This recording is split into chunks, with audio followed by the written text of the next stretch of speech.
Willets Point.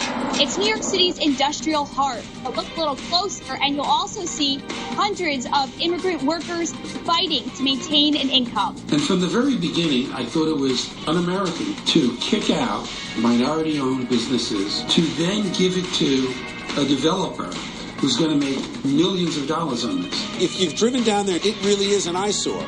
And I wonder, is this a move for the city to say, hey, we have an opportunity now to clean this up? Willets Point. It's New York City's industrial heart. Locals call it the Iron Triangle. Outsiders call it hell. There are no sidewalks, no paved roads, and heavy flooding. But look a little closer and you'll also see hundreds of immigrant workers fighting to maintain an income. I just work on the street. I got nothing. So I just looking something for a living. That's it. I got nothing. Oscar Furos is a mechanic in Willets Point. He works on the street after being evicted by New York City. He was promised new workspace in the Bronx, but 2 years later, that has yet to be fulfilled. And he's not the only one left empty-handed. This place is belong to me. 16 years. I work over here 16 years. And the city make me out of business, and they don't did anything. It's outrage all around, as you can see, taking root back in 2009. That's when former Mayor Michael Bloomberg won the right to rezone the area to make a commercial and residential complex. I don't have money. The $3,500 rent, you think so easy to make this money? Tire business? $25, $30 tire? How many tires I have to sell to make this money? And I have the family. I'm not alone.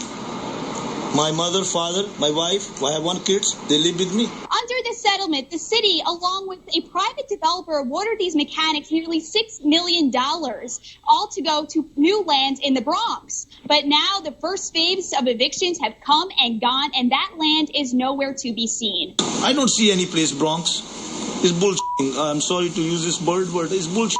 I spoke to one owner of Crown Container, Gerald Antonassi, and he actually blames the city. They give you no services here at all.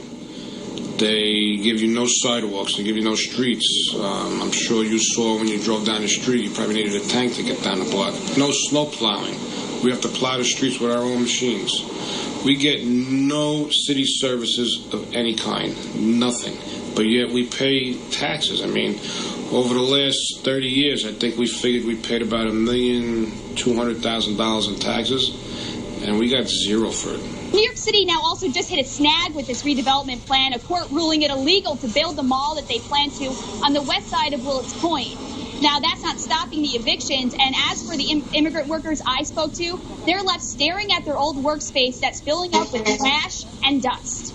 Diana, are there any business owners that you talk to, though, that are okay with the potential money that can be had from a developer coming in? I mean, that's going to be incredibly valuable real estate. Somebody's going to make out. I mean, somebody will make out, but Vike, the immigrant worker I spoke to, he leased from the New York City government, so they already own the land, and he got not 1 cent for leaving. And this is after he paid insurance, like $4 million insurance on this property. If you take the business and move it to the Bronx, does it mean every customer you got moves to the Bronx too? No, everybody knows you go to that area, there's 1,000 guys waiting to help you out. Once they move to that area, who's going to follow? I hope that they are able to get their businesses going again. At the same time, it seems very hard to put a stop in front of progress, that this is going to clean this area up and change it and bring new businesses in. You have no idea what could take off in this area once it changes. All right, thanks, Diana.